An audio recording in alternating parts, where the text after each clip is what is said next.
पुनीत वो मैंने पीडीएफ भेज दिया था, मिल गया सबको? हाँ भैया। पेपर 2 के बाद मैंने पेपर 3 भी भेज दिया, पेपर 4 भी भेज दिया। समय मिले तो प्रैक्टिस का काम थोड़ा बढ़ाओ। Eight the time of liquidation, liquidation का मतलब क्या होता है बच्चों? वैसे तो सारे कॉमर्स वाले हैं, नॉन कॉमर्स वाला कोई? Nitin, liquidation of company. तब बंद हो रही है। अब बंद हो रही है कंपनी, समापन समारोह हो रहा है। तो at the time of question, Puneet answer बोलो। Time of liquidation of company payments are made first, first of all to. Debenture holders. बढ़िया, बढ़िया। सबसे पहले पेमेंट डिबेंचर होल्डर्स। उसके बाद सीक्वेंस भी बता दो जी, पुनीत आप ही बोल दो। सबसे पहले प्रेफरेंस डिबेंचर, फिर इक्विटी। फिर प्रेफरेंस को दिया जाएगा, और आखिरी में पैसा कम बचा तो फिर वो इक्विटी शेयर होल्डर्स को दिया जाएगा। Company should not get the minimum subscription as follow. अरे आईपीओ की फुल फॉर्म बोलो पुनीत। Intellectual property. नहीं नहीं नहीं नहीं नहीं, वो आईपीआर है, वो IPR, intellectual property right, IPR. Patents, copyright, goodwill example है। आईपीओ, अरे शेयर मार्केट से रिलेटेड है IPO. Initial public offer. Initial public offer. ये वरुण बिवाल के पास लिंक कैसे आया भाई? वरुण बिवाल तो क्लास में आता ही नहीं है। ये आ रहा था। वरुण बिवाल कहाँ आ रहा है? वरुण, हाँ जी भैया, संदीप भैया से बात हुई। अच्छा ठीक है।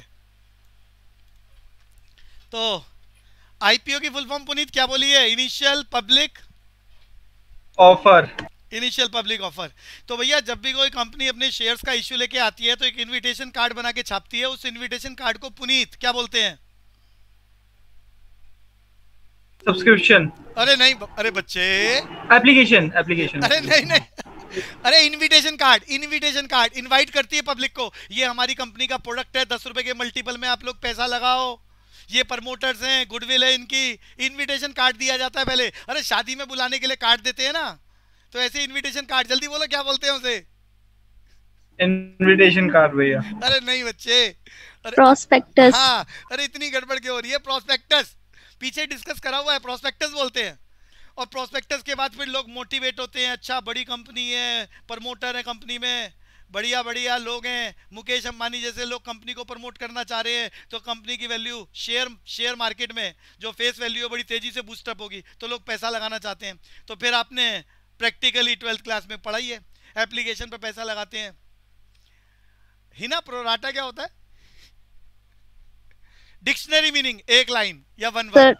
सर जो प्रोपोर्शनेटली हाँ, देते हैं। अरे पहले तो बोलना चाहिए ओवर सब्सक्रिप्शन हो चुका है, तो yes sir. Proportionate allotment due to over subscription of shares. 1 lakh share हैं, 2 लाख लोगों ने एप्लीकेशन लगा दी है, तो ऐसी कंडीशन में ओवर सब्सक्रिप्शन के केस में प्रोपोर्शनेटली शेयर डिस्ट्रीब्यूट किया जाता है। रेशो आपको नजर आ रही है, 1 लाख के बदले में 2 लाख, तो हर वो आदमी जिसने 2 शेयर अप्लाई करें उसे 1 शेयर मिलेगा। इसे क्या बोलते हैं? Pro rata allotment. तो भैया एप्लीकेशन में आता है, फिर एप्लीकेशन के बाद लेटर ऑफ अलॉटमेंट इशू होता है, फिर फर्स्ट कॉल, फाइनल कॉल, सब आपको मालूम है। तो यहाँ पर ओवर सब्सक्रिप्शन हो जाए बहुत अच्छी बात है, फुल सब्सक्रिप्शन हो जाए बहुत अच्छी बात है, लेकिन पैसा कंपनी में लोग कम लगाएं, तो कम से कम कितना % पैसा आ जाए कि कंपनी का इशू, आईपीओ सक्सेसफुल माना जाता है? हिना मेरा क्वेश्चन। 90%। तो भैया सबको याद होना चाहिए, पुनीत याद है 90% minimum subscription, otherwise IPO fail हो जाता है। पुनीत, यस भैया। आईपीओ फेल हो जाता है तो कम से कम 90% जितने भी शेयर्स का इशू लेके आए हैं उसका 90% सब्सक्राइब होना चाहिए, कम से कम, कम से कम। अरे अच्छा, 100% से कम अगर सब्सक्राइब हो रहा है तो उसे क्या बोलते हैं? अरे आसिफ, हिना, इतने सारे कॉमर्स बैकग्राउंड। अंडर हाँ, subscription. Under subscription, under subscription. ऐसी कंडीशन में 90% से कम पैसा अगर आए तो इश्यू फेल हो जाएगा, आईपीओ फेल हो जाएगा। ऐसी कंडीशन में बड़े बड़े ब्रोकर्स को, बड़े बड़े ब्रोकर्स को हायर किया जाता है, और उन्हें कहा जाता है कि भैया 90% की गारंटी लो, 90% की गारंटी लो। अगर लोग पैसा कम लगाएंगे तो पैसा तुम लगाओगे, और बदले में उन्हें क्या मिलता है? पूरी क्लास सबने पढ़ा है अकाउंट्स में। जल्दी बताओ क्या मिलता है उन्हें? एप्लीकेशन। नहीं नहीं, अरे नहीं नहीं, अरे जितने भी बैंक्स हैं ये सब ब्रोकर हैं। इसके अलावा शेर खान जैसे ब्रोकर, उन सबको कंपनी डील करती है उन सबसे कि देखो जी आप 5 लोग हो, आप 10 लोग हो, आपको हमारा आईपीओ सक्सेसफुल बनाना है। अगर पब्लिक ने पैसा लगा दिया बहुत बढ़िया, अगर पब्लिक ने 87% लगाया तो सिर्फ 3% की शॉर्टेज के चलते हमारा इशू तो फेल हो जाएगा, तो वो 3% आप लगाओगे। बदले में जितना इशू है 100 करोड़ का, 500 करोड़ का, हम उसकी एक परसेंटेज आपको कमीशन देंगे। इसे क्या बोलते हैं? Under commission. अंडर नहीं, under writer, under writing commission. क्या बोलते हैं इसे? क्या बोलते हैं? जल्दी जल्दी बोलो जी। Under writing commission. अरे पढ़ा नहीं क्या ये आपने 12th में? अंडर राइटिंग कमीशन सारे ब्रोकर्स के पहले डील हो जाती है, तो आईपीओ सक्सेस होता ही होता है, फेल ही नहीं हो पाता। क्योंकि अगर शॉर्टेज होती है, पब्लिक कम पैसा इन्वेस्ट कर रही है, तो बाकी पैसा ब्रोकर लगाता है। अरे पढ़ा था आसिफ? सही है। तो आगे चलेंगे। जो 90% की बात बताई है उससे रिलेटेड मैंने अंडर राइटिंग कमीशन की बात बताई। ब्रोकर से पहले डील हो जाती है। हिंदुस्तान में जितने भी बैंक्स हैं जो डीमैट की फैसिलिटी दे रहे हैं, सबको, सबके पास ब्रोकरशिप है, ब्रोकरशिप है, और इन सबको अंडर राइटिंग कमीशन दिया जाता है। अरे under writing commission balance sheet में दिखाया जाता है? कहाँ दिखाया जाता है? पूरी क्लास, अरे गलत मत बोलना। बैलेंस शीट पे। हाँ, अरे दीपांशु, बैलेंस शीट में क्यों दिखाया जा रहा है, कोई बताएगा? सर फिक्टिशियस एसेट्स है, fictitious assets over a period of time right of हाँ, कर देंगे। Over the period of time धीरे धीरे राइट ऑफ करेंगे। बिल्कुल बढ़िया, बिल्कुल बढ़िया। तो आगे चल रहे हैं जी। तो dividend is paid first of all. Puneet, dividend is paid first of all. Sir debenture, हे भगवान, dividend, preference share holder.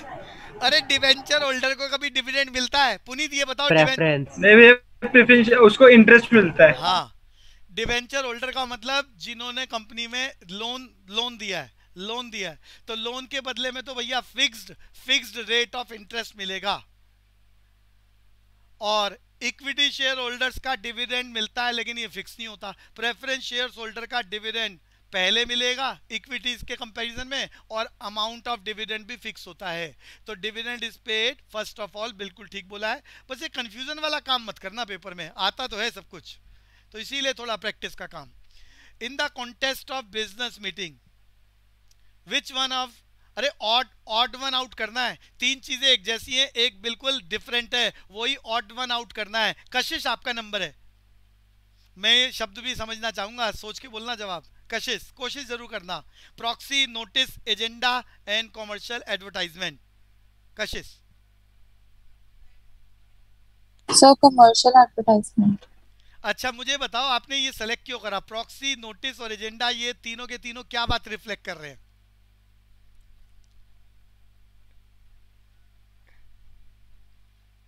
Sir proxy. रुक तो जा पुनीत, रुक जा। अरे कशिश, प्रॉक्सी, नोटिस और एजेंडा, इसको आपने इग्नोर क्यों करा? ये तीनों एक जैसे हैं क्या, और किससे रिलेटेड है?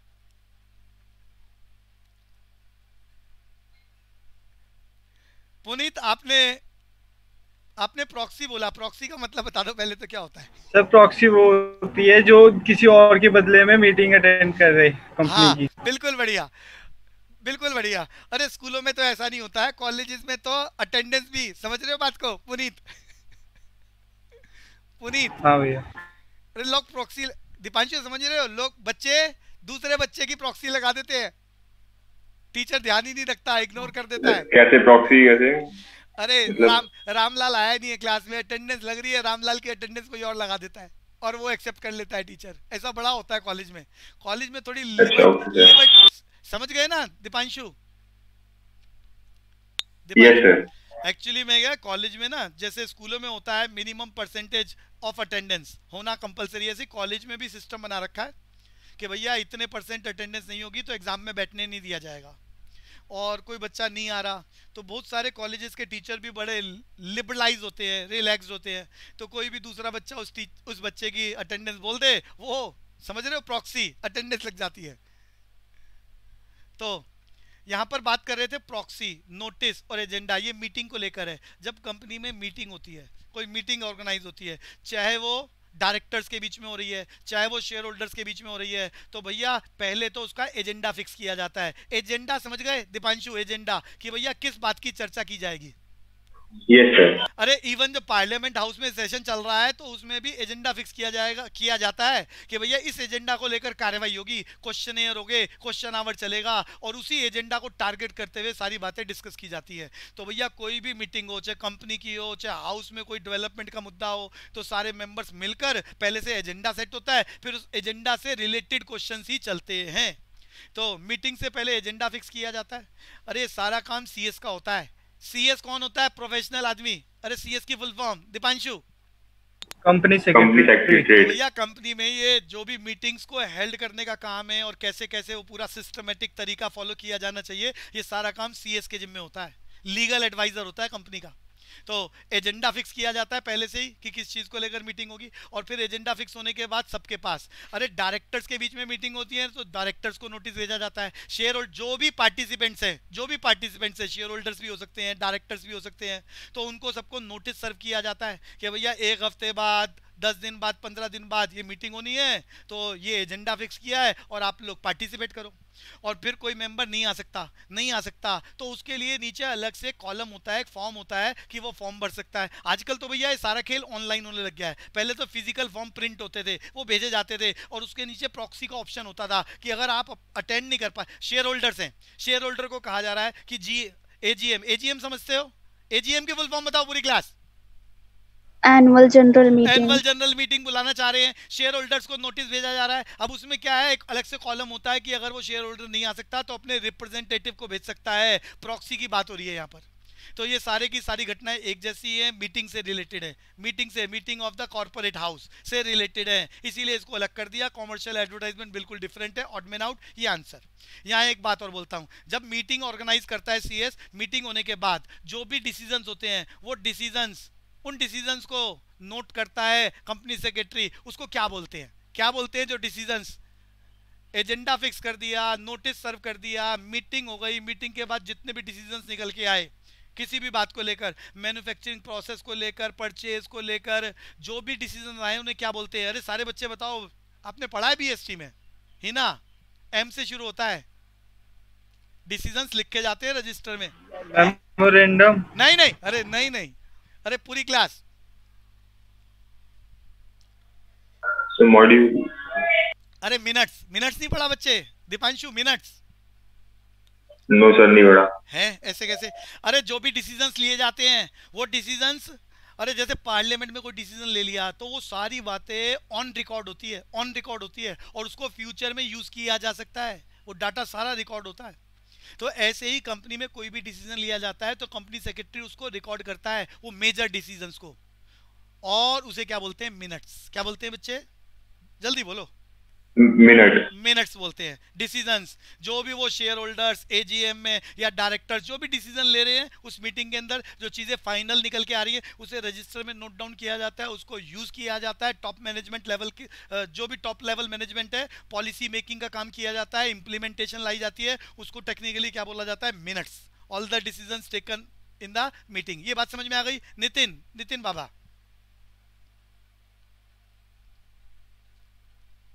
पल्लवी, बात समझ में आ रही है बच्चे? सर नोटिस का मतलब है, सबसे बताना नोटिस। अरे नोटिस सर्व की, क्या? अब कंपनी ने आज से 15 दिन बाद कोई मीटिंग बुलानी है तो अचानक ऐसे ही थोड़ी ना, अब एजीएम की मीटिंग है या कोई अच्छा, भी जो पहले स्टार्टिंग में नोटिस भेजा जाता है, नोटिस भेजा जाता है कि भैया ये मीटिंग है, इस दिन होनी है, इस जगह पर होनी है, और आप अच्छा, ओके सबको सर। इनवाइट किया जाता है और एजेंडा ये रहेगा, इस टॉपिक को लेकर डिस्कशन करना है, ताकि वो सब अपनी तैयारी करके आएंगे ना, उस टॉपिक को लेकर अपनी बात बोलेंगे, जो भी बोलना चाह रहे हैं, और फिर कंक्लूजन निकलेगा। अगर कंक्लूजन नहीं निकल पा रहा तो फिर वोटिंग होती है। वोटिंग में मेजॉरिटी मोर देन 50%, जो भी मुद्दे पर सहमति हो रही है, फिर वो डिसीजन बन जाते हैं। उस डिसीजन को कंपनी सेक्रेटरी रिकॉर्ड करता है रजिस्टर में, उसे मिनट्स बोलते हैं, जिसको लेकर टॉप लेवल मैनेजमेंट पॉलिसी बनाते हैं, उसकी इंप्लीमेंटेशन करते हैं। दीपांशु, बात समझ में आ रही है? Yes sir. ओके, आगे चलेंगे। Mister A is the top most manager of the company, then he would be Puneet. आपका नंबर? डायरेक्टर। बिल्कुल बढ़िया, director. Deepanshu, registration is a matter of choice. भैया रजिस्ट्रेशन कहीं तो मैंडेटरी होता है और कहीं आपकी मर्जी है। Partnership firm. Matter of choice in case of sole proprietorship भी पार्टनरशिप फर्म। थोड़ा सोचो ना ध्यान से, गड़बड़ क्यों कर रहे हो? सोल प्रोप्राइटरशिप पहली दोनों के अंदर चॉइस होती है, रजिस्ट्रेशन कराना चाहे करा ले। सोल प्रोप्राइटरशिप में भी रजिस्ट्रेशन कराया जा सकता है बच्चों, और पार्टनरशिप में भी कराया जा सकता है, और ना कराना चाहे तो ना कराओ। तो दोनों ही बातें हैं। अब यहाँ पहले वाले को टिक करना पड़ेगा, मैं इसीलिए सोल प्रोप्राइटरशिप की बात। पार्टनरशिप गलत नहीं है। दीपांशु बात समझ में आ रही है बच्चे? जब पार्टनरशिप में ज्यादा मेजर होता है ना, सोल प्रोप्राइटर में मालिक को और शॉप को एक ही दर्जे से ट्रीट किया जाता है।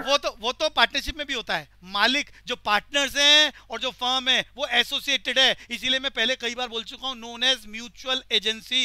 म्यूचुअल एजेंसी सिर्फ और सिर्फ वो बात सही है, पर सिर्फ और सिर्फ पार्टनरशिप में कहीं जरूरी भी होती है ना, कहीं जरूरी होती है रजिस्ट्रेशन, इसलिए बात कर रहे हैं। अगर मैं एलएलपी की बात करूं तो बात डिफरेंट है, अगर मैं कंपनी की बात करूं तो बात डिफरेंट है। बोले तो बिल्कुल अलग आर्टिफिशियल पर्सन है, और उसमें एलएलपी की बात कर रहा हूं, कंपनी की बात कर रहा हूं, तो मालिक बिल्कुल अलग हैं, लिमिटेड लायबिलिटी कैरी करते हैं। और अगर कोई मालिक मर जाए तो एलएलपी और कंपनी की सेहत पे कोई फर्क नहीं पड़ता, सालों साल चलने वाली है। गोइंग कंसर्न अजम्पशन को एक्सेप्ट करते हैं, सक्सेसफुली इंप्लीमेंट करते हैं, जबकि सोल प्रोप्राइटरशिप और पार्टनरशिप में ऐसा नहीं होता है। क्लियर है बच्चे? Okay sir. तो पहले वाला एक को टिक करना चाह रहे हैं, अदरवाइज दूसरे वाला गलत नहीं है, बट वो सीक्वेंस फॉलो कर रहे हैं। अरे ये इंग्लिश में भी बड़ा कॉमन रहता है, सिनोनिम्स की बात करेगा वो, और दो एक जैसे लिखे होंगे, पहले वाले को टिक करना है। तो ऑडिटिंग का मतलब एक बार दोबारा बता दो जी कोई भी। ऑडिटिंग बुक्स ऑफ अकाउंट्स में एरर होती है, उसे ऑडिट ठीक करना। मतलब तुम पहले से ही सर्टिफाइड कर दो कि एरर होती है, ये क्या बात है? अरे चेक करना। हाँ, किताबों को चेक करना। अब गलती निकले नहीं निकले तुम पहले सर्टिफाइड मत कर दो कि भैया अकाउंटेंट जो किताबें बनाता ही गलत है, ये मत बोलो। किताबों को चेक करने का काम होता है प्रोफेशनल लोगों का, जिन्हें सीए बोलते हैं। तो वो किताबें चेक करते हैं, और किताबें चेक करके उसकी एक रिपोर्ट सबमिट करते हैं। इनकम टैक्स डिपार्टमेंट में भी जाती है ऑडिट रिपोर्ट चेक करने के बाद। भैया गलती हो भी सकती है, एरर क्लैरिकल करेक्टनेस हो भी सकती है, गलती है तो ठीक करके, और अगर गलती नहीं है तो ओके की रिपोर्ट दी जाती है। अरे आप पढ़ के आए हो single sided errors and double sided errors, तो auditing of accounts is compulsory in case of, ये चर्चा आप कर चुके हो। दीपांशु जॉइंट स्टॉक कंपनी, बढ़िया। कंपनियों में तो मैंडेटरी है भैया। सोल प्रोप्राइटरशिप और पार्टनरशिप में भी बुक्स ऑफ अकाउंट्स को ऑडिट किया जा सकता है, बट वो सर्टेन कंडीशंस में, कि इतना टर्नओवर, ऐसी सिचुएशन। लेकिन जॉइंट स्टॉक कंपनी में मैंडेटरी है ऑडिट रिपोर्ट सबमिट कराना इनकम टैक्स डिपार्टमेंट में।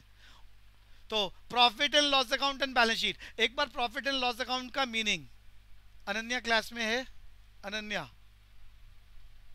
Yes, sir. बोलना। Profit income statement meaning. Sir, income statement, it is prepared from the balances of trial balance, which shows the net profit of the company or operating efficiency. बिल्कुल बढ़िया।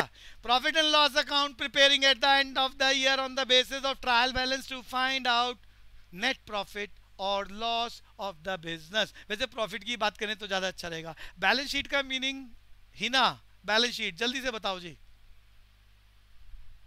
Sir, balance sheet is prepared at the end of the financial year to determine the financial position of the company or enterprise.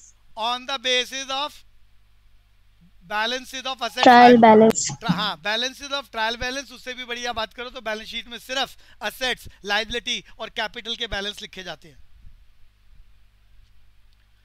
तो यहाँ पर हिना का number है, income statement and balance sheet of a company drawn up by the, बोलो जी। Financial accountant. बढ़िया, financial accountant. अरे accounts में बहुत सारी ब्रांचेस होती है। आप लोगों ने 11th-12th में जो पढ़ा उस ब्रांच को क्या बोलते हैं? सिर्फ अनन्या जो अकाउंट्स की ब्रांच आपने पढ़ी है 11th और 12th में, उसे क्या बोलते हैं? Double entry system. अनन्या क्या बोला? मेरे पास शब्द आया नहीं आपका, क्या? Double entry system. नहीं डबल, वो तो साइंटिफिक प्राइमरी ब्रांच। अरे फाइनेंशियल अकाउंटिंग। आप फाइनेंशियल मैटर्स को ही तो डिस्कस कर रहे हो, trading account, profit and loss, balance sheet साल के एंड में बना रहे हो और डिक्लेयर कर रहे हो एफिशिएंसी ऑफ द फर्म। तो जो अकाउंट्स की ब्रांच आप 11th और 12th में पढ़ के आए, और मजे की बात है सीए वाले बच्चे और कॉलेजेस में फर्स्ट सेमेस्टर में जो पढ़ोगे फाइनेंशियल अकाउंटिंग ही पढ़ोगे, और फिर धीरे धीरे और ब्रांचेज आ जाएंगी, कॉर्पोरेट अकाउंट की बात होने लगेगी, कॉस्ट अकाउंटिंग की बात होने लगेगी। तो बहुत सारी ब्रांचेज हैं इसकी। कॉस्ट अकाउंटिंग का काम मैन्युफैक्चरिंग यूनिट के लिए कंपलसरी होता है। मैन्युफैक्चरिंग यूनिट फाइनेंशियल पोजीशन के साथ साथ कॉस्ट मैनेजमेंट बहुत इंपॉर्टेंट फैक्टर है, क्योंकि जितनी कॉस्ट मिनिमाइज होगी उतना प्रॉफिट ज्यादा होगा, और मैन्युफैक्चरिंग यूनिट के लिए minimisation of cost very very important task होता है, जिसमें वो ओवरहेड्स, दीपांशु ओवरहेड्स बोले तो additional expenses during the process of production, overheads. बात समझ में आ रही है बच्चे? Yes sir. ओवरहेड्स पर बहुत ध्यान रखते हैं मैन्युफैक्चरिंग यूनिट्स। रॉ मटेरियल की कॉस्ट पर बहुत अच्छा ध्यान रखते हैं। अरे रॉ मटेरियल को मेंटेन करने के बहुत सारे तरीके होते हैं। लीफो फीफो हीफो की बात सुनी थी आपने पहले कभी? Yes sir. हाँ, तो स्टॉक को मेंटेन करने के तरीके ये बहुत इंपॉर्टेंट होते हैं। कई बार क्या होता है 50 आइटमें अपनी दुकान में रखी हुई है, एक आइटम खत्म हो गई, कस्टमर वापस जा रहा है, दूसरी आइटम का बफर स्टॉक है। अरे बफर स्टॉक समझ में आता है ना Ananya? Buffer stock, Yes, sir. हलवाई की दुकान हो गई, अब मल्टीप्लिसिटी ऑफ प्रोडक्ट्स रखे हुए हैं, तो उन्हें क्या मेंटेन करना पड़ता है? स्टॉक। और उसमें कोई भी चीज का, किसी भी चीज का ऑर्डर आ रहा है, किस तरीके से चीजों को मैनेज किया जाए। और पेरिशेबल गुड्स में तो और भी ज्यादा इंपॉर्टेंट हो जाता है कि जरूरत से ज्यादा स्टॉक हो गया खराब हो जाएगा, और खत्म हो गया तो कस्टमर वापस जाएगा। तो स्टॉक की मेंटेनेंस बहुत इंपॉर्टेंट होती है। लीफो, ये सारा का सारा कॉस्ट अकाउंटिंग है। Cost accounting another branch of the accounts, manufacturing units के लिए मोस्ट इंपॉर्टेंट है। और उसके साथ साथ मैन्युफैक्चरिंग यूनिट्स कॉस्ट अकाउंटिंग के साथ साथ कॉस्ट अकाउंटिंग पैरेलल चला रहे होते हैं, और उसके साथ साथ फाइनेंशियल अकाउंटिंग। फाइनेंशियल अकाउंटिंग तो हर व्यापारी के लिए कंपलसरी है, चाहे वो 100 रुपए का बिजनेस करे, चाहे 100 करोड़ का, चाहे ट्रेडर हो, चाहे कॉमर्स हो, और चाहे मैन्युफैक्चरिंग यूनिट हो, सबके लिए बनता है फाइनेंशियल अकाउंटिंग। ये सबसे ज्यादा वाइडर कंसेप्ट है। कॉस्ट अकाउंटिंग का स्पेशलाइज एरिया है, मैन्युफैक्चरिंग यूनिट इसको फोकस करते हैं, कॉस्ट पर यूनिट को रिड्यूस करने का टारगेट किया जाता है। बात समझ में आ रही है बच्चों? ऐसे अलग अलग corporate accounting and so many, वो सब पढ़ोगे आप कॉलेज में अलग अलग सेमेस्टर में। तो यहां फाइनेंशियल अकाउंटिंग की बात हो रही है जी। The company secretary of a company looks after, Puneet, legal affairs. बिल्कुल बढ़िया। अरे कंपनी को एडवाइस देने का काम, लीगल मैटर्स पर, कि भैया क्या चीजें ठीक होनी चाहिए, क्या चीजें ठीक नहीं होनी चाहिए। तो सारा लीगल मैटर कौन देखता है? Company secretary. तो इसीलिए जो बच्चे सीएस करते हैं उन्हें सीएस के साथ साथ अगर एलएलबी वाला ऑप्शन भी उनके पास रहे तो कंपनियों में प्रेफरेंस दी जाती है उन्हें, क्योंकि उनकी नॉलेज बहुत सटीक होती है लीगल अफेयर्स के मामले में। तो एलएलबी और सीएस दोनों डिग्रियों का कॉम्बिनेशन सीएस के लिए कंपनी में ज्वाइनिंग के लिए बहुत बढ़िया रहता है। Convertible preference shares, Ananya, convertible preference shares can be converted into Equity shares. बढ़िया बढ़िया, इक्विटी शेयर्स कन्वर्ट किया जा सकता है। Trademark is a legal assets. None of these. हाँ ए बच्चे, ये पुनीत बाबा लिक्विड एसेट्स बताओ पहले तो अब क्या होता है भैया? ये कॉमर्स वाले बच्चे हाँ सॉरी भैया, और लिक्विड एसेट्स वो होते हैं जो कम टाइम में कैश में कन्वर्ट कर सके। अभी देखो कोई नॉन कॉमर्स वाला बच्चा गड़बड़ करे तो बात समझ में आती है, वो कोशिश सही कर रहा है, अच्छी कोशिश कर रहा है, लेकिन आप गड़बड़ करो। अरे equivalent to cash, equivalent to cash बोला जाता, cash and its equivalent known as liquid assets. Liquid assets के दो एग्जांपल सिर्फ पुनीत कुंद्रा, खबरदार गलत बताया तो।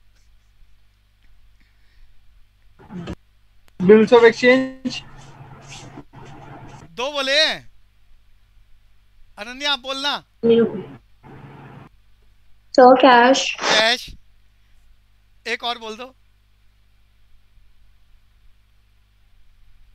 Bills of exchange. तो liquid assets, cash and its equivalent. Current assets मालूम ही है आपको, within a period of 1 year change हो सकते हैं, और फिक्स एसेट्स जिसकी लाइफ 1 साल से ज्यादा। फिलहाल आप लोगों ने बचपन में पढ़ा था trademark, patent, copyright known as, अरे technically known as intellectual property rights. क्या होते हैं ये? अरे इनके खानदान का नाम बता दो पूरी क्लास। इनटेंजिबल एसेट्स क्या बोलते हैं बच्चों? तो इनटेंजिबल एसेट्स यहाँ लिखा नहीं हुआ इसीलिए नन ऑफ दीज टिक कर रहे हैं, लेकिन मालूम होना चाहिए पेपर में नन ऑफ दीज की जगह इनटेंजिबल आ जाएगा तो वही टिक करना है। दीपांशु मालूम है बच्चे? Yes sir. Prepaid expenditures, Deepanshu आपका answer. Prepaid expenditure are paid in advance. Paid in advance, ये तो बिल्कुल क्लियर है। और यहां मेरा क्वेश्चन दोबारा है, प्रीपेड एक्सपेंडिचर या प्रीपेड रेंट या एडवांस रेंट, आपको बताना है ये रियल है, नॉमिनल है या पर्सनल है। सिर्फ दीपांशु। पर्सनल। बिल्कुल बढ़िया, बिल्कुल बढ़िया। एडवांस में पे करा है किसी को पैसा, एडवांस में पे करा है, तो जिंदा को पे करा है, लिविंग करेक्टर है, नोन एज पर्सनल। पर्सनल को लेकर एक बार rule of debit and credit Deepanshu. Sir debit is the receiver, credit is the giver. बढ़िया बढ़िया। अब यहाँ पर एक शब्द लिखा हुआ है प्रीलिमिनरी एक्सपेंसेस का meaning Deepanshu. Sir expenses at the startup of the country, वो कंपनी से, सॉरी कंपनी के एस्टेब्लिशमेंट से पहले दुनिया भर के जो खर्चे होते हैं उसको भी कहाँ दिखाया जाता है बैलेंस शीट में? कौन सी साइड पर? फिक्टिशियस लायबिलिटी में से। और over the period of time उसको धीरे धीरे राइट ऑफ करने का कार्यक्रम होता है preliminary expenses. Internal affair of the company, Hina का नंबर है। Internal affair of the company controlled by the, बोलो जी सर, आर्टिकल्स ऑफ एसोसिएशन। बढ़िया। कंपनी में सारी प्रोसीडिंग्स, लॉ एंड ऑर्डर का सारा सिस्टम कहाँ लिखा जाता है? आर्टिकल ऑफ एसोसिएशन में। आर्टिकल ऑफ एसोसिएशन में, और उसके अकॉर्डिंग कंपनी की सारी कार्रवाइयां प्रीसीडिंग्स होती हैं। The biggest form of organisation, Hina? Public limited company. बिल्कुल बढ़िया, public limited company. Public limited company के शेयर्स को लिस्टिंग कराया जा सकता है, सेल परचेज हो सकती है। याद करा हुआ है।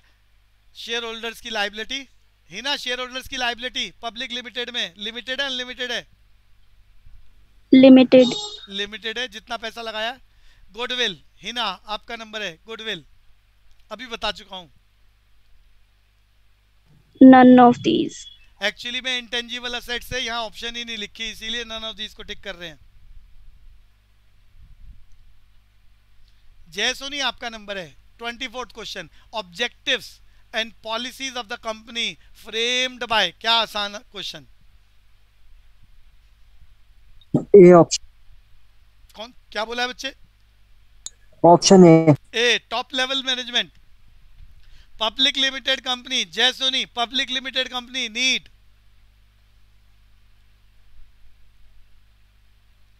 जय Soni, public limited company needs both. बढ़िया भैया, बढ़िया बात है। प्राइवेट लिमिटेड कंपनी में सिर्फ और सिर्फ सर्टिफिकेट ऑफ, बोलो कौन बोलेगा? इनकॉर्पोरेशन। सर्टिफिकेट ऑफ इन, गड़बड़ मत कर देना, सर्टिफिकेट ऑफ इनकॉर्पोरेशन की जरूरत होती है बस। लेकिन पब्लिक लिमिटेड कंपनी को सर्टिफिकेट ऑफ इनकॉर्पोरेशन के बाद, काम शुरू करने से पहले सर्टिफिकेट ऑफ कमेंसमेंट भी लेना मैंडेटरी होता है, नो चॉइस, मैंडेटरी होता है। Contract made by company is valid if the same has been, Ananya. अरे कोई कॉन्ट्रैक्ट किया जा रहा है कंपनी से, डील साइन करी जा रही है, कोई भी सेल परचेज, दुनिया भर की ट्रीटीज होती है, डील साइन करी जा रही है, तो वो कंपनी, जिंदा आदमी तो है नहीं, तो किसके सिग्नेचर वैलिड होंगे? किसके सिग्नेचर? क्वेश्चन अनन्या से। Option D. बिल्कुल बढ़िया। अरे कंपनी में कमेटीज बनाना मैंडेटरी होता है, तो हर कमेटी को एक जिम्मेदारी दी जाती है कि ये सोशल रिस्पॉन्सिबिलिटी की जिम्मेदारी आपकी है, ये सेल्स डिपार्टमेंट, ये परचेज डिपार्टमेंट। तो जो साइन, जिसको भी हमने साइनिंग अथॉरिटी दे रखी है according to article of association, जिसको भी साइनिंग अथॉरिटी दे रखी है वो कॉम्पिटेंट अथॉरिटी है साइन करने के लिए, और ये कंपनी टू कंपनी अलग होती है। तो वो जो भी कॉम्पिटेंट अथॉरिटी है उसके सिग्नेचर होने चाहिए with the seal of company, seal of company, otherwise फिर वो काम नहीं करेगा। एजेंडा, अरे अभी थोड़ी देर पहले डिस्कस हुआ था, दीपांशु बोलना, एजेंडा बोले तो कंटेंट ऑफ द मीटिंग। बढ़िया। कंपनी सेक्रेटरी का काम होता है जब भी कोई मीटिंग बुलानी होती है तो नोटिस सर्व करना होता है। जिन लोगों को मीटिंग के लिए बुलाना है, शेयर होल्डर्स हैं, डायरेक्टर्स हैं, तो नोटिस सर्व करते वक्त पहले से ही बोला जाता है कि ये हमारा टॉपिक जिसके ऊपर चर्चा होगी, agenda, meeting, contents of the meeting होते हैं ये। और सर्व करने के बाद फिर वो लोग अपनी तैयारी करके आते हैं, मीटिंग होती है, डिसीजंस होते हैं, उसको मिनट्स के नाम से रजिस्टर पे नोट किया जाता है। Which one of the following securities can not be repaid during the life time of the company? Deepanshu. Sir equity share holder. बढ़िया भैया, इक्विटी शेयर होल्डर्स को पैसा या तो कंपनी के लिक्विडेशन पर मिल सकता है या वो अपने शेयर्स बेच दे, अदरवाइज पैसा रिसीव करने का कोई और ऑप्शन नहीं है। Company can purchase its own. पूरी क्लास। पहले अनन्या से पूछते हैं। अनन्या, आप बताओ इसका आंसर क्या होना चाहिए? डिबेंचर्स।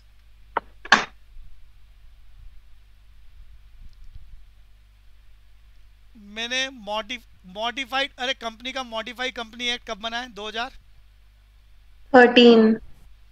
2013। कंपनी एक्ट 2013 के अकॉर्डिंग कंपनी अपने खुद के शेयर बाय बैक कर सकती है। अरे ये अरे पहले बात तो बता दो मुझे, ये पता है अब? यस सर, सिर्फ 10% कर सकती है। हाँ, लिमिटेशन है कि वो अपने शेयर जितने मर्जी नहीं खरीद सकती।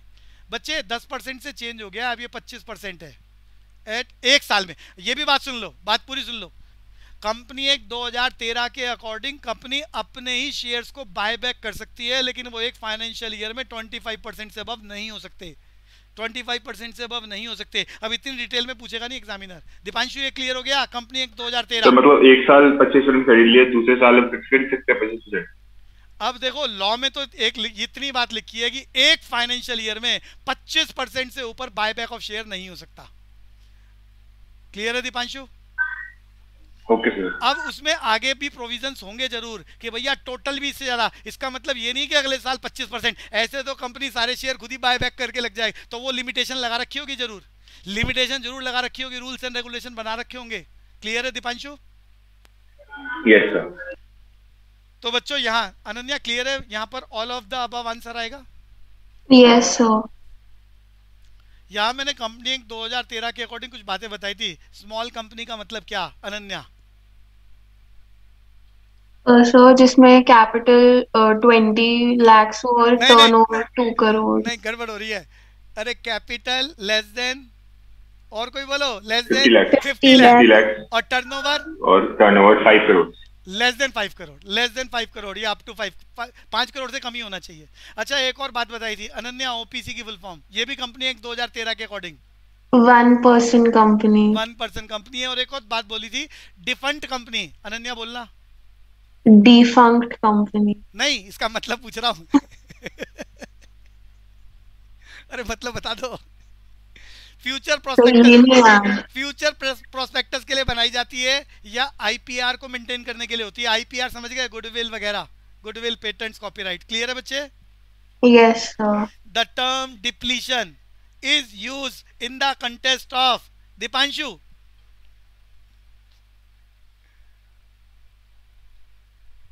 Sir wasting asset. है जी? डिप्लीशन सर इंटेंजिबल कह सकते हैं।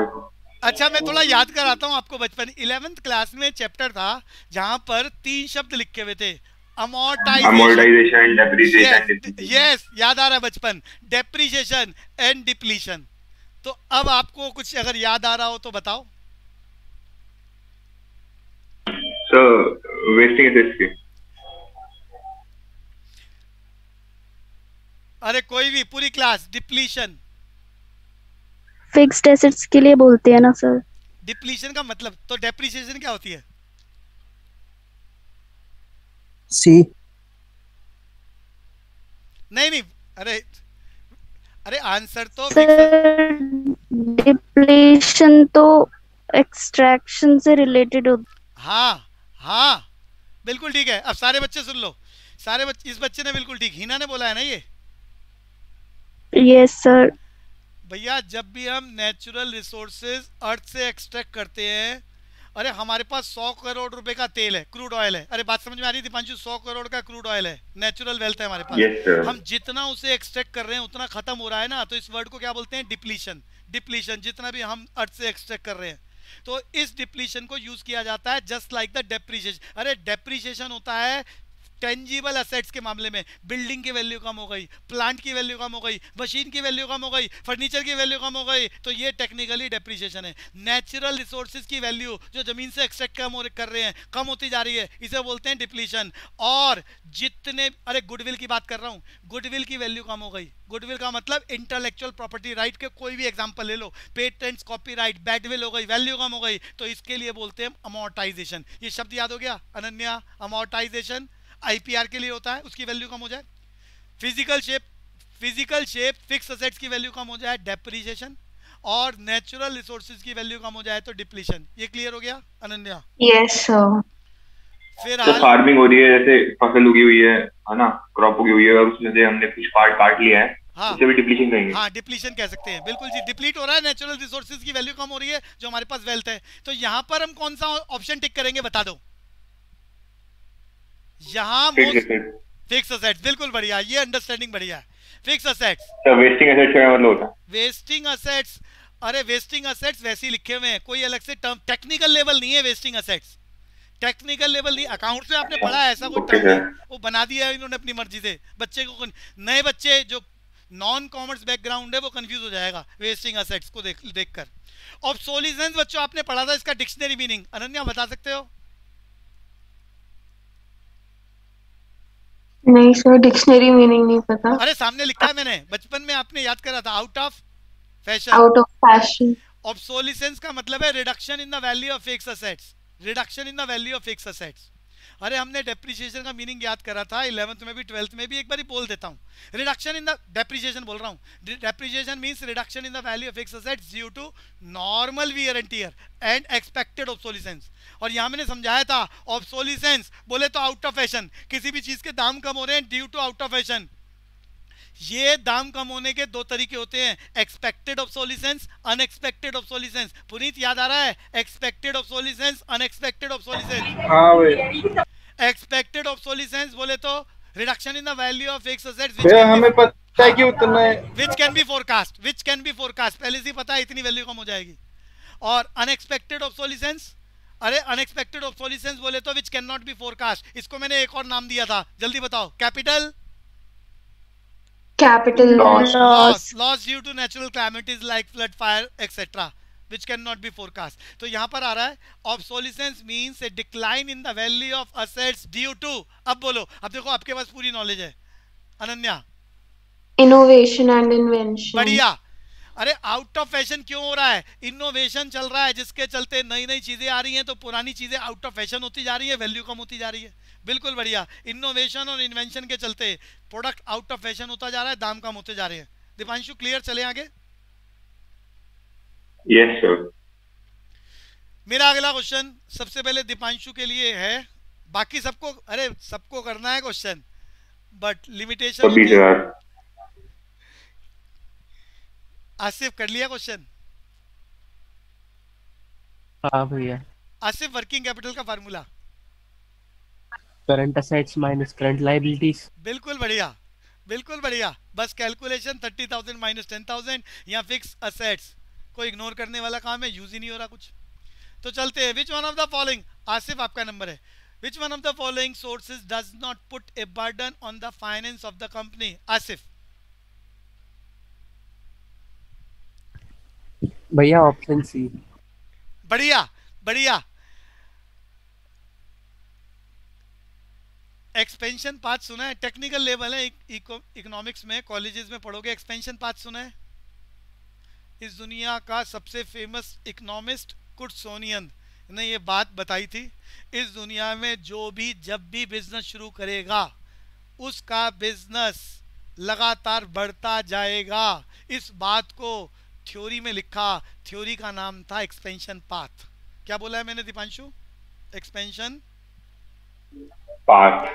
चाहे वो 100 रुपए की दुकान खोली हो उसने कि 100 करोड़ की खोली हो, इसको बदला नहीं जा सकता। वो एक्सपेंशन पाथ में स्लोप कम मैं बना के दिखा रहा हूँ, ये मैंने एक्सपेंशन पाथ बनाया है यहाँ पर। इसकी स्लोप अलग अलग हो सकती है as per the potential and ploughing back of profit. ऐसे समझो एक आदमी जितना प्रॉफिट बिजनेस में कमाता है, चाहे 100 करोड़ का बिजनेस हो चाहे 100 रुपए का बिजनेस हो, उसकी हैबिट होती है उस प्रॉफिट का एक हिस्सा वो घर लेके जाता है और दूसरा प्रॉफिट का हिस्सा वो अपनी दुकान में री इन्वेस्ट कर देता है। ये बात समझ में आ रही है बच्चों? प्रॉफिट का एक हिस्सा री इन्वेस्ट कर देता है दुकान में। ये री इन्वेस्टमेंट ऑफ प्रॉफिट कोई बर्डन क्रिएट नहीं कर रहा, कहीं से पैसा अरेंज नहीं हो रहा, कोई इंटरेस्ट का बर्डन नहीं है, और ये जो री इन्वेस्ट हो रहा है प्रॉफिट, यही बिजनेस को एक्सपेंड करता है। ये दुनिया का नेचर है, इसे बदला नहीं जा सकता। जिस इकोनॉमिस्ट ने सुनाया समझाया अपनी, मैं बहुत शॉर्टकट में बोल रहा हूँ, ये कहानी बड़ी मजेदार है जो आप कॉलेजेस में पढ़ोगे और पेपर में कंपलसरी आएगी। इकोनॉमिस्ट का नाम बोलना जरा, मैंने क्या बोला है? गुडसोनियन। क्या बोला है? अरे बोलो। गुडसोनियन। गुड के से नाम है, गुडसोनियन। और इसकी थ्योरी को क्या, गुडसोनियन, और इसकी थ्योरी को क्या बोलते हैं? Expansion path. Expansion path. ये किसी भी व्यापारी का रोका नहीं जा सकता। इसकी स्लोप कम या ज्यादा हो सकती है, कोई बहुत ज्यादा तेजी से तरक्की करे, कोई धीरे धीरे, लेकिन हर कोई प्रॉफिट का एक हिस्सा बिजनेस में री इन्वेस्ट करता ही करता है, कम या ज्यादा। इसमें अपने आप में क्वेश्चन लग सकता है कि किसी ने कम इन्वेस्ट करा, किसी ने ज्यादा इन्वेस्ट करा प्रॉफिट का। तो एक्सपेंशन पाथ, ये मैंने बहुत शॉर्टकट में सिर्फ लेबल समझाया है। वहां आइसोक्वेंट करके, अरे नए नए डायग्राम सीखोगे आप, अरे फर्स्ट सेमेस्टर से शुरू हो जाएगा खेल ये बढ़िया वाला। तो ये नए नए टॉपिक, नई नई टर्मिनोलॉजीज, और फिर उसके अकॉर्डिंग आप सब सीखेंगे। Company has to pay interest on the following, अरे ऊपर वाला answer ploughing back of profit. तो company has to pay interest on the following even occur loss during the year. Hina, compulsory है ब्याज देना, चाहे लॉस हो जाए तब भी। सर ऑल ही होगा। पूछ रहे हो, बता रहे हो? All of the above. बिल्कुल बढ़िया, बिल्कुल बढ़िया। अरे डिबेंचर्स वाले, अरे जिससे कर्जा लिया है, फायदा और नुकसान हो, ब्याज की कमिटमेंट देनी पड़ती है, बैंक को भी देनी पड़ेगी, लोन फ्रॉम फाइनेंशियल इंस्टीट्यूशन देनी पड़ेगी। हिना, IBRD की full form? International bank for reconstruction and development. IMF की full form? International monetary fund. IBRD की फुल फॉर्म? सर बोल दी ना। Asian development bank. Asian development bank, ADB। दोबारा बोलो। Asian development bank. सार्क की full form? South Asian association of regional council. NABARD की full form? National bank for reconstruction and development. MNREGA की full form? महात्मा Gandhi national rural guarantee act. गड़बड़ हो रही है। Mahatma Gandhi national rural employment guaranteed act. दोबारा बोलो। Sir Mahatma Gandhi national rural employment guarantee act. बढ़िया। Additional short-term finances, the company should raise funds. Deepanshu? Through bank overdraft. बढ़िया। Through क्या बोला है? बैंक ओवरड्राफ्ट से रेडी कर दिखाई दे। हाँ, through bank overdraft. Bank overdraft, अरे बैंक ओवरड्राफ्ट का मतलब क्या होता है? Negative bank balance. Negative bank balance. ये नेगेटिव बैंक बैलेंस कोई भी व्यापारी ले सकता है या कोई कंडीशन होती है, और कितना? सिर्फ दीपांशु? सर कंडीशन होती है क्या? और वो गुडविल के हिसाब से होता है कितना। जो भी कंपनी की गुडविल है, फाइनेंशियल एसेट्स की पोजीशन है थ्रू द बैलेंस शीट, और जो कंपनी के FDs हैं, FD फिक्स डिपॉजिट्स हैं, उनके बेसिस पर टर्म फिक्स हो जाती है कि ये कंपनी 50 लाख का, 50 करोड़ का, 10 लाख का, 200 करोड़ का OD लिमिट, इसे बोलते हैं OD लिमिट। पहले से ही कंपनी को मालूम होता है कि उसकी OD लिमिट इतनी है, और OD लिमिट बनवानी पड़ती है। बनवाने के लिए बैंक में जाके फाइनेंशियल स्टेटमेंट, बैलेंस शीट देनी पड़ती है, FD के डिपॉजिट दिखाने पड़ते हैं, उसके अकॉर्डिंग गुडविल की वैल्यू करानी पड़ती है, और उन सब के अकॉर्डिंग OD की लिमिट फिक्स हो जाती है। और उतना रुपया आप कभी भी बैंक से माइनस का, बैंक बैलेंस उतने रुपए तक का माइनस पे लेके जा सकते हो। Deepanshu clear? Yes, sir. Which one of the following is not the ownership security? Hina? Sir, debentures. बढ़िया, कर्जा है बच्चों. Working capital is used for purchase of Hina. Raw materials. बढ़िया बढ़िया. वर्किंग कैपिटल का फार्मूला हिना दोबारा बता दो. Sir, current assets minus current liabilities. Current liability के एग्जांपल बता दो, कोई 2 एग्जांपल. Current liability. Debtors. डेटर्स, हे भगवान. नहीं, creditors. Creditors, sir. Creditors हाँ. और bills payable. BP. Bills payable. बढ़िया बढ़िया. पार्ट, अरे क्रेडिटर का मतलब सुनाना ही ना. Sir, जिससे हम पैसे लेते हैं. नहीं नहीं, हे भगवान. अरे पैसे लेने वाले का तो लोन बोला जाता है, क्रेडिटर. हे भगवान. सर मतलब जिससे बिना पैसे दिए सामान लेते हैं उधार पे. मतलब कान पे बंदूक लगाई, पैसे और सामान लेके भागा है. Buy goods and credit. हाँ, गारंटी देके सर. गारंटी. कौन सी गारंटी? अरे कोई गारंटी वारंटी, विश्वास की बात होती है. विश्वास की बात होती है. गारंटी दोगे तो बदले में बीपी और बीआर की बात हो जाएगी ना. क्रेडिटर्स की बात कर रहे हैं. व्हेन गुड्स, अरे creditors are those parties from which you buy goods on credit and money is liable to pay in future. Repeat. Sir, creditors are those parties from which you buy goods on credit and money is liable to pay in future. Repeat करो. Sir, creditors are those from which we buy goods without paying cash. On credit and liable to pay in future. अगला question. Partnership firm can not be raise funds through. Deepanshu. Debentures. बढ़िया. Private limited company can not issue. Ananya.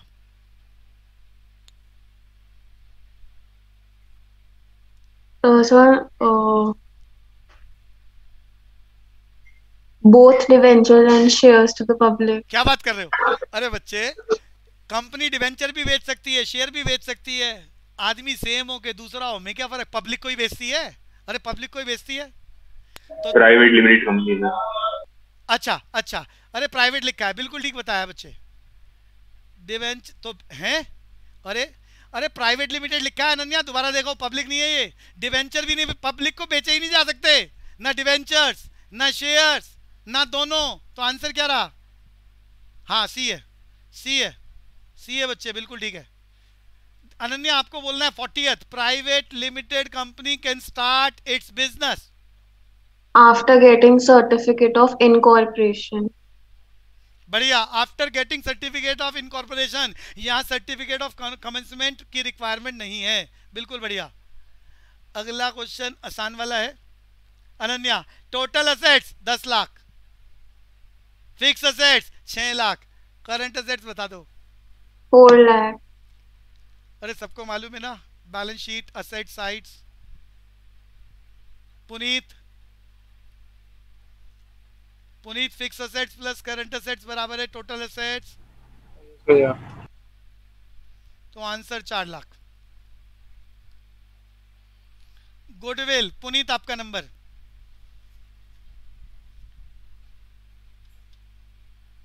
Puneet. Goodwill भैया, intangible assets. बढ़िया. Puneet. Assets which can easily be converted into cash. Liquid assets. Liquid assets. Puneet, bank balance इधे. Fix asset. हे भगवान. Liquid asset. हाँ भैया, खबरदार पाप लगेगा. फिक्स असेट्स मतलब बैंक में पैसे जमा करा दिए आप, 1 साल से ज्यादा समय तक निकालोगे ही नहीं, फिर बैंक में ही क्यों जमा कराए हैं? इक्विवेलेंट टू कैश होता है. Assurance of fix return. अरे गारंटी कि इतना रिटर्न मिलेगा ही मिलेगा. पुनीत जल्दी से. डिवेंचर. पहले से ही गारंटी होती है, इतना ब्याज मिलेगा monthly. The most risky investment. Puneet. Equity shares. बिल्कुल बढ़िया. Best definition of balance sheet. Puneet.